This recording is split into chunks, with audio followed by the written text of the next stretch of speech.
2, 1. Good afternoon. We're here today to talk in more detail about pocket listings and coming soons. I'm Steve Habgood, the current Secretary-Treasurer of the MetroTex Association of REALTORS, and currently serving as the President of NETRIS. And I'd like to introduce Jerry Prager. Jerry? My name is Jerry Prager. I've been legal counsel for MetroTex Association of REALTORS for a number of years, and I also represent the Regional Multiple Listing Service. So our dialogue today is going to be addressing the issues of coming soon and pocket listings. Let's try to break that down to what it means, because I think there's a lot of misunderstanding and misinterpretations of what that could be. For a property that might have a coming soon sign, this is generally intended to provide pre-marketing of that property as the seller may be getting it ready to come to market. So they could be completing repairs or improvements to the property. They do want pre-marketing because they're going to be introducing this home to the marketplace. And since there is such a low supply of inventory, they may want both consumers and other agents to know that this property is just getting ready to come to market. In a perfect world, that is going to play out just as I've described, and the seller will complete their pre-marketing preparation, and then the property will come to market in the multiple listing service, available to everyone. There have been situations, however, where the property was selectively offered to individual showings, individual consumers, and that's where it opens up as a potential can of worms. Anything you want to touch on that, Jerry? Yes, I'd like to address the fact that there are certain legitimate, appropriate reasons for having a coming soon sign. If a seller needs to declutter the house to get it ready for showing, that would be appropriate. If there are repairs that are ongoing and the house is not ready for showing, that would be appropriate.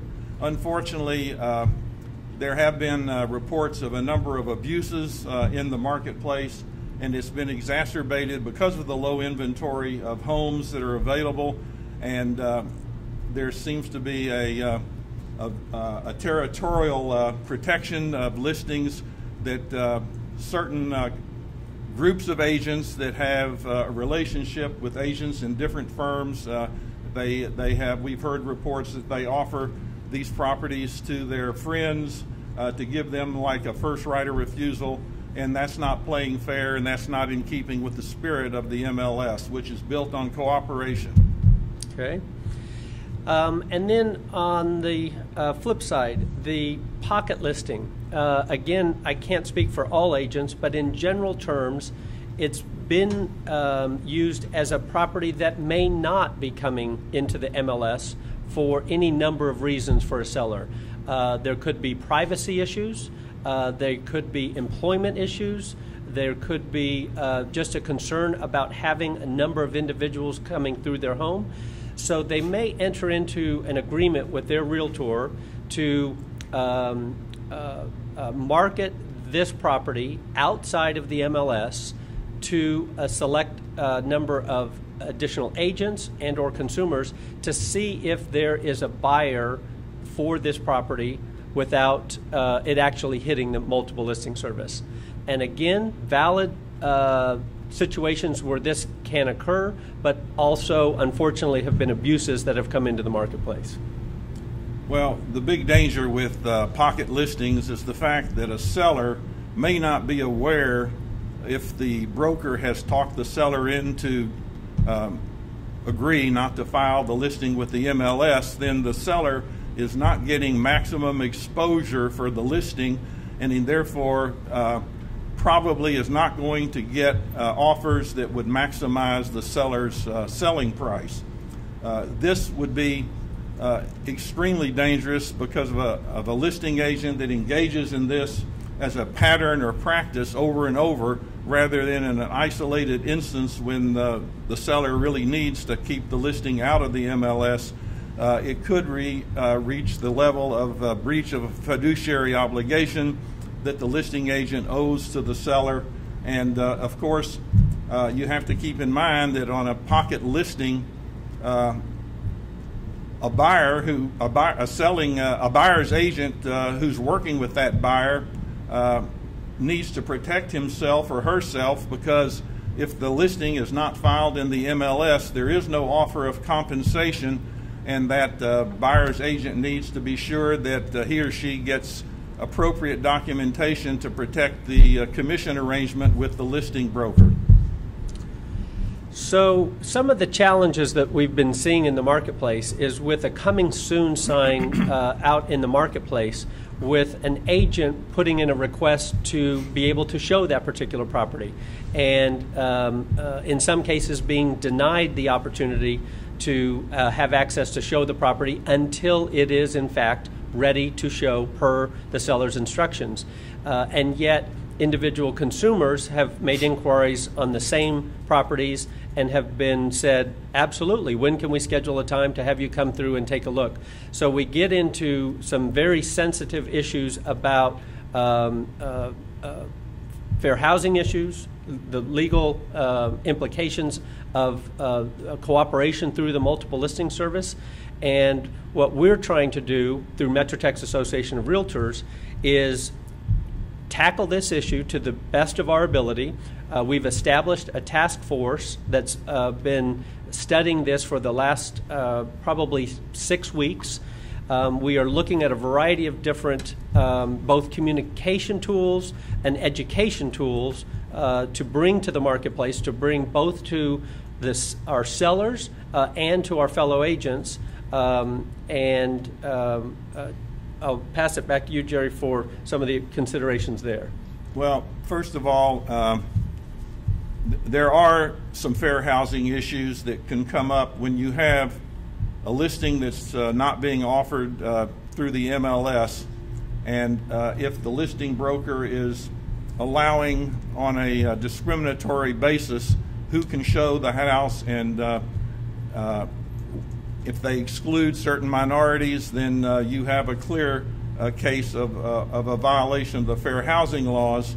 But we've also seen groups of brokers or agents that belong to different firms that want to give each other a right of first refusal, or to give each other an opportunity to submit offers on a property that's not yet listed in the MLS, or that is not going to be offered in the MLS.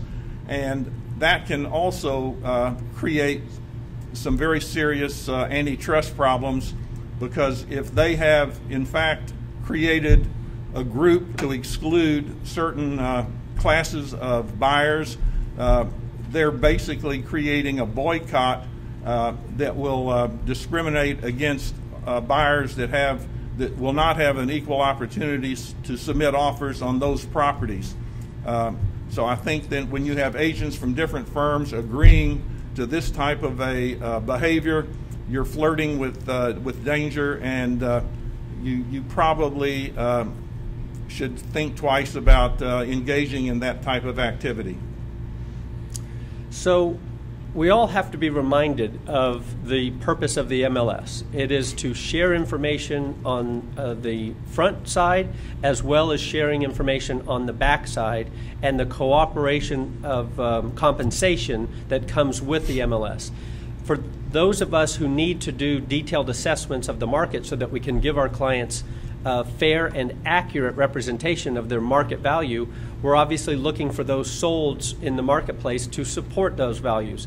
If we have properties that are not making it into the MLS, whether it be through the coming soon process or through the pocket listing process, we're depriving each of us the opportunity to have that qualitative data to be able to use to convey value to our seller, and also, as we're working with buyers, to be able to show them the appropriateness of the value in the marketplace for their evaluation of what they may be able to come to the table with their offer on.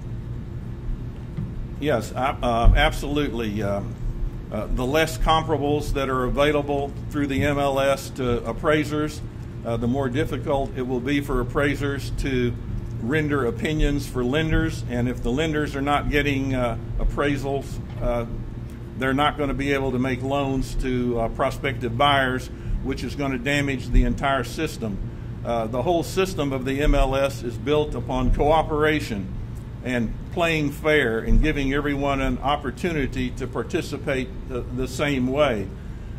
These pocket listings and coming soon signs seem to violate the spirit of cooperation of the MLS, and it's this lack of cooperation that, if it's carried to the extreme, could definitely damage the viability and the credibility of the MLS if the practice becomes more widespread and more and more areas end up lacking comparable sales to provide to appraisers and to lenders. And another consideration is our fiduciary responsibility to our sellers or to our clients. From a seller standpoint, they may be quite excited about the opportunity of having a buyer prospect come to the table at the very beginning of the process prior to its hitting the multiple listing service. But as I think we all know, the opportunity to have that product in the MLS shared and available to all has a very strong possibility of increasing the net offers that could be coming to the table, or even the number of offers coming to the table. We're dealing with situations, depending in where you are in the marketplace, of anywhere from 1 to 5 and 6 different offers coming in on a particular property. If the seller has the opportunity to evaluate 5 different offers, not only in price, but in all the other terms that come through the structure of the offer, they can make the best determination through the counsel of their realtor as what's the best offer for them to finalize and negotiate. If, however, they're only evaluating one offer because it came to them prior to its availability through the multiple listing service, they may in fact be doing themselves a disservice. Yeah, I totally agree, and I do want to emphasize one point, a very key point. Whether you're talking about a pocket listing or a coming soon sign, it is the seller, the owner's decision to withhold a listing from the MLS, not the broker's. It's the seller's decision to delay filing the listing with the MLS, not the broker's. And if brokers are encouraging the owners to do so, not only are they violating their fiduciary obligation to the owner to achieve the highest and best price for the property, they're doing a terrible disservice to the other rest of the brokerage community because they're not playing fair. They're not really playing by the rules. And frankly, sooner or later, I would expect to see someone file an ethics complaint, because that would be a violation of the code of ethics if they're not cooperating as contemplated by the MLS rules. The rules require every listing to be filed within 72 hours after it's taken, unless the owner instructs the broker otherwise. So remember that it has to be the owner's decision and not the broker. So I referenced the task force that the MetroTex Association of REALTORS has formed on this. One of the outcomes will be a new form that has just been developed and reviewed and approved. It's a notice to seller regarding instruction to exclude or delay listing from the multiple listing service. This form will be made available in the coming weeks, will be loaded to the zip forms through the MetroTex library, so that agents will have this additional available tool to discuss these issues with their seller and make this, allow the seller to make the most informed decision. Well, now that this form will be available as a tool in the near future, I would strongly recommend and urge every agent or every broker who takes a pocket listing or who takes a listing with delayed filing to the MLS, they absolutely should furnish the owner with a copy of this notice and get the owner to sign off to protect against liability for violating that fiduciary obligation. If the owners don't sign off by acknowledging receipt of the form and the warnings that are in the form, then I think the agent is setting himself or herself up for some criticism and possible liability. Jerry, we've just had a question come in through the podcast. The question is, aren't both of these issues prevalent around the country? Well, from what I hear, it's widespread. I haven't personally taken a survey of the rest of the country, but from what I hear through communications with other legal counsel, this is a trend, and I guess the trend has been increasing ever since the real estate market has kind of come out of the downturn, and we're now back on the upturn, and it's become a seller's market in many areas. And there's a certain underlying element of greed that I think is pervasive when we see so many hip pocket listings or delayed filings with the MLS. And from what I'm hearing in the marketplace, we are not alone with this issue. It is prevalent throughout the country. I was at a recent National Association of Realtors meeting, and a presentation was made from a representative of the San Francisco Bay Area MLS, and they've done some deep research into their database and discovered that upwards of 21% of their listings were not hitting the multiple listing service for sale, and the impact that was having on comps. Well, I've been around for quite a while with the real estate industry, and I remember back in the 90s, the president and leadership of the National Association of Realtors warned, as the internet was becoming a very popular tool for MLSs, to watch out for the lions that are coming over the hill, meaning Microsoft and the other publicly held companies that would be, quote, competing with the MLS. Well, as it turned out, we protected the data for as long as we could, although now it's pretty much available for everyone on the residential side at least, certainly not on the commercial side. But today, it's not the Microsofts and the big giants that we fear. I think that the danger is the threat from within. And when I say the threat from within, I mean that the realtors themselves, by not cooperating with the MLS and not disclosing sales prices so that the comps and the appraisers and the lenders can do their job, that is the biggest threat to the survival and viability of the MLS. Jerry, we've had another question come in. Will other associations have this new form?